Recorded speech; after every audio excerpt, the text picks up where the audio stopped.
strengthening that you respect the Sahaba.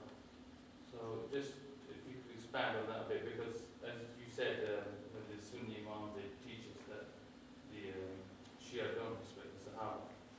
So then that's always been my understanding, from the beginning. So I mean, just for clarification on that, as a Muslim, if we get into a discussion with a Christian, we can say we respect Isa. We can quite easily prove that because we can tell them how many times Isa is mentioned in the Quran, how we recite even his name that comes in our prayer, how our children could be called Isa, for example, and so on. And the same for Jewish person, we debate the same about Musa. The same as Sunni, we call our children Abu Bakr and Umar. And when we hear their names, we say Radiallahu anhu. And we see them as people that were related through marriages and things, and they're companions of the Prophet ﷺ. And we only love them because we love the Prophet ﷺ. And in the same way we love the family of the Prophet ﷺ because they're his family.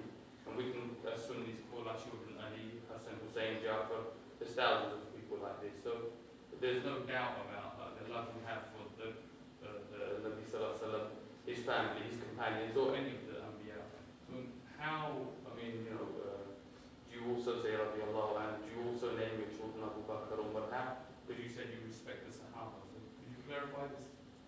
Okay, we do respect all the Sahaba, the one that we accept as Sahaba. Okay, number one, our definition may not include all the people as Sahaba. Number one. Number two, our respect for Sahaba is as long as they are loyal to the Holy Prophet and his Ahlul Bayt alayhi salam. And anyone who is not loyal to the Holy Prophet or the Ahlul Bayt alayhi salam, we do not respect them. We do not even declare them as Sahaba. Okay? So the loyalty to the Holy Prophet and the Ahlul Bayt alayhi salam is very important to us. After the Holy Prophet, there were differences amongst the Sahaba, and there were fights amongst the Sahaba, there were battles, Sahaba killed each other. So in that, the opinion of our Sunni brothers is that we should disregard all of those battles and wars, and we respect everyone regardless of what happened. We do not accept that. We say no. One of them was right and the other ones were wrong.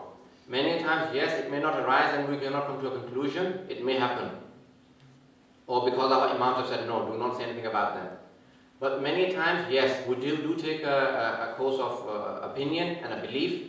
Based on that, we will say that, okay, this one was right and the other one was wrong.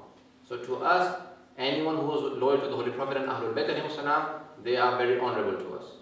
And anyone who went against them or fought against them, we do not regard them as holy or sacred or noble.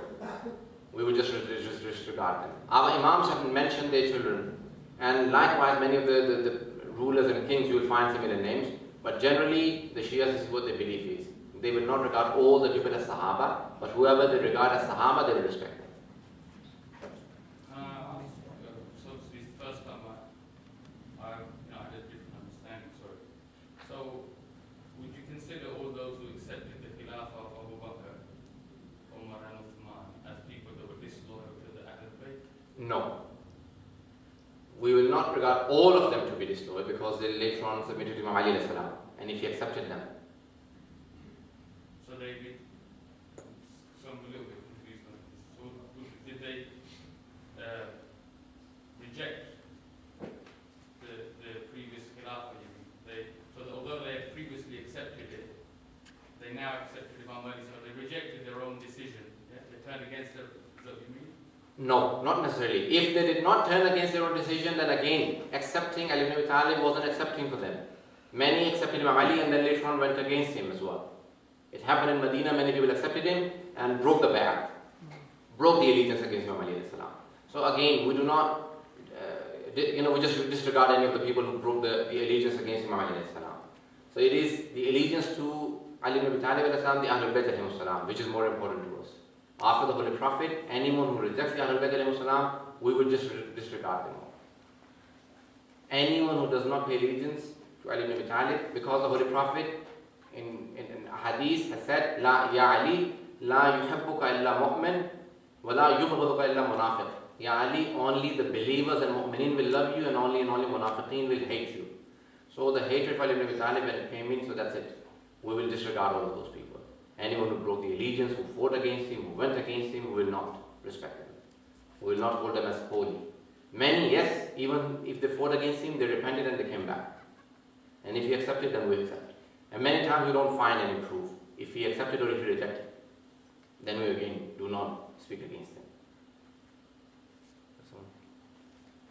Assalamu alaikum. Having so many common grounds, whether these are beliefs or practices, my question is why there is so much division and hatred between Shias and Sunnis, and what the Maulanas and the Sunni Maulvis can play their role to bring two communities together. What role they can play? Okay. I think many things happen that increase in becoming close, and many things happen that increase in going away from each other. We all know that we have differences. In fact, even with all the things that we accept about each other, there are still differences, and what happens is that the bitterness arises when practically people take out, holding a belief itself is one thing. And due to that belief, doing certain practices against the other, that I think increases in the hatred for each other. And over the years, I think many things that have increased in the hatred for each other. Many things have happened. Today, I think the only thing that the Sunni brother you're asking about, Sunni ulama that they can do, in most of the countries, the Sunnis are in majority. So they could play the role of the older brother. And as an older brother, they can themselves, knowing so many differences, can put some water on fire rather than pouring oil on fire. You can put petrol on fire and you can put water on fire. Either you can make this fire bigger of the differences, or you can lighten the fire. Our Imams have openly said to all the Shia that you are not our follower if you ever say anything against the Sahaba to anyone. You're not even a Shia. And the Imams have declared them to be disloyal to the Imams. In fact, even the ones that we do not have so much respect for, they have said that even those you should not say anything against. Because hurting other people would mean that you are causing the word khalid, for example, a gulf between the two, and that should not happen. So I think, yes, there are many Shias who go to the extremes, but I think it happens from both sides. So I think if both sides can do, people like myself, our responsibilities are more if we can take water rather than taking petrol with us, and pour water on the differences rather than pouring petrol. Can I take these questions? Go on. No, you can answer that question. I think he has a number of questions. It's a list. Basically, earlier you said that the Prophet Muhammad had 24 miracles, bodily miracles. Yes. I agree with that totally, but what I'm not too sure about is the time where the Quraysh sanctioned a specific number of Muslims. I can't remember where it was, just how the Jews are doing it to our Palestinian brothers and sisters at the Gaza Strip.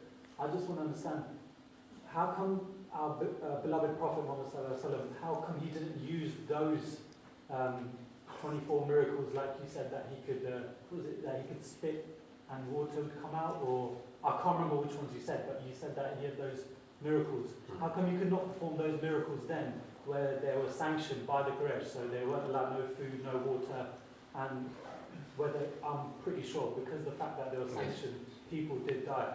And around that time, our mother of Islam died as well, Hazrat Khadija. So that's just the area, that's a bit of a grey area for me at the moment. Okay. Performing miracles does not mean, why couldn't he? No. He could, but he did not. Having the ability and using that ability